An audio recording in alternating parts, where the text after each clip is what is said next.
consider myself a particularly ethical person, but I'm fair. Hello everyone, welcome to another Nerd Out video. I'm joined by the lovely Eloise. Hi. So we went to watch House of Gucci. We went to the refurbished Cineworld in Hull. I haven't been to this one yet. We've been to the one near Leeds, and that was White Rose, and that was all done up. This one, smaller building, still building works, weren't they, to be honest? I had to go to the toilet down the other end, opposite from our screen. But we went, we was in like a super screen, weren't we? Really quite nice, seats were quite good. Quite hot. Oh, especially for me, yeah. And then, so the film was pretty good. Well, I mean, sorry, everything was, you know, the whole environment was very good, so very good for watching films. And then we watched, you know, then House of Gucci popped up. And what did you thought of the film overall? 8 out of 10. 8 out of 10, you really did like it? I liked it as well. I mean, Ridley Scott, I think he's had a great year, to be honest. Now, will House of Gucci make tons of money? No, it won't do. I don't think it will. It's like West Side Story is coming out on Friday. Yeah, I think that because House of Gucci, and after 4 or 5 days of being out, it only has 3 screenings a day, and I'm like, ugh, okay. Now, it won't make as much of it, but it's still a really good film. I mean, Adam Driver, he's worked with him twice now, did that and Last Duel. Adam Driver was great. I didn't know nothing about the Gucci story. I know their clothing brand. That's what I know. I knew nothing about the whole family drama, you know, and it was just fantastic. Adam Driver killed the role. Lady Gaga. I love what you said, because we didn't watch A Star Has Fallen? Is that what? A Star Is Born. A Star Is Born. We haven't watched it. So I don't know. So we don't know about how Lady Gaga is and that. But you saw her in this film, and you loved her performance, didn't you? Yeah, she played it perfectly. She played it perfectly.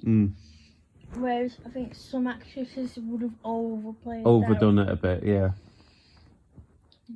So no, I agree. I loved Al Pacino in the film. He was great. He's always good in it. Wow.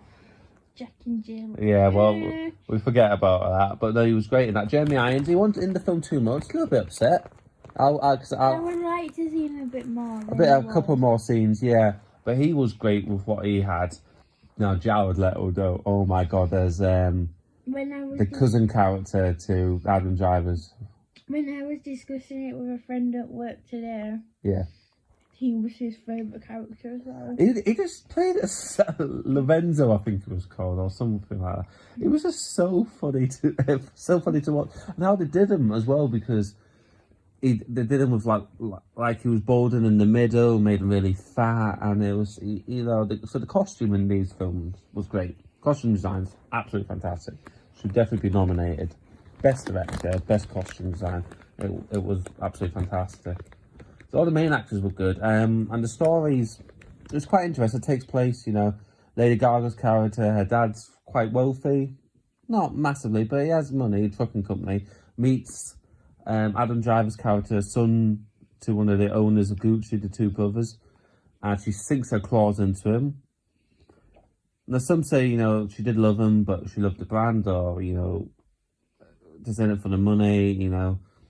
But then you see it takes place for 25 years of the family drama about how she got Adam Driver's character to turn against the family, to take full control of the company and stuff, and then you see like the love, then you see like them turning against each other, and it's, you know, the whole, it's like, you know, Game of Thrones, you know, kind of esques of family political drama and stuff. You have to reference that in every review. No, I do not reference that in every review. You go rewatch our reviews. I do not reference, but just how epic scale of betrayal in this film, and it kind of makes me want to know more. Like, I want to watch like a documentary about the Gucci family and stuff. I was thinking last night. I was like, oh, I might actually see if there is a documentary about, you know, like how you watched Once Upon a Time in Hollywood, and old Charles Manson thing, and you watched tons of stuff on it because he was really fascinated about the story. I feel like with this film, I am with this story about the Gucci legacy.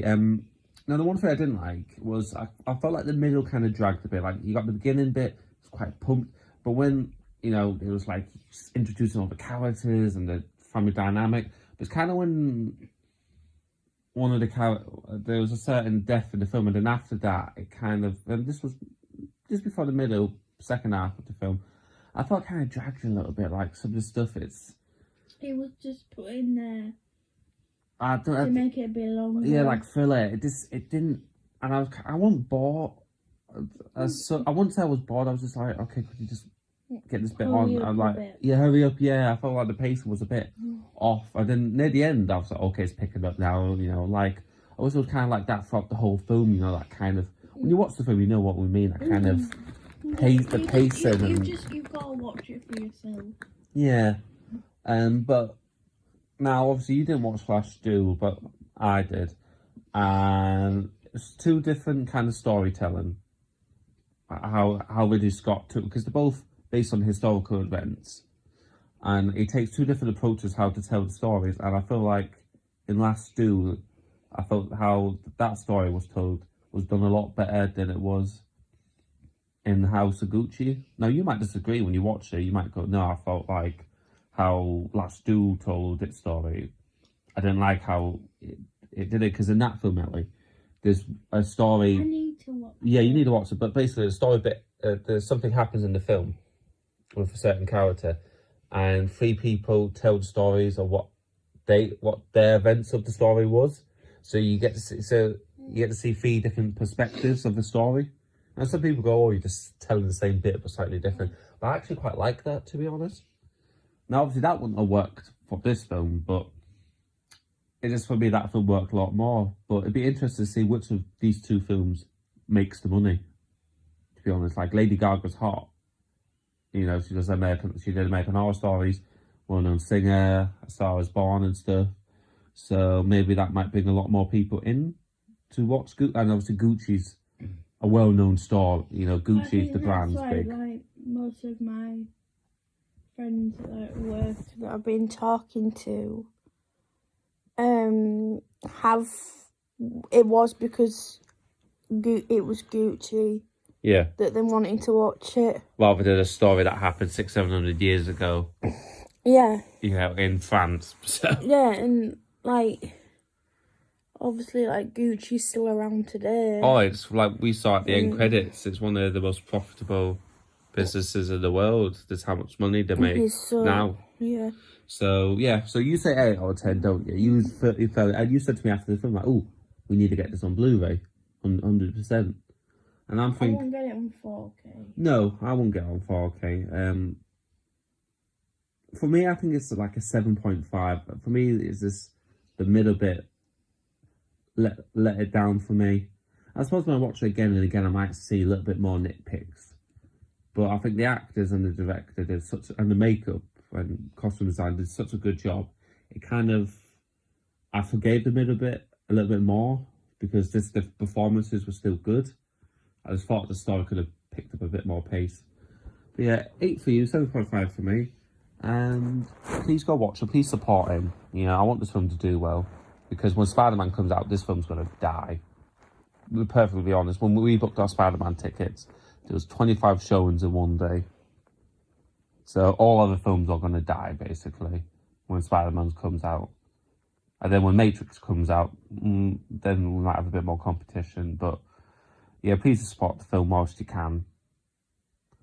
And that's all. Thank you for listening from me and the lovely Eloise. Take care.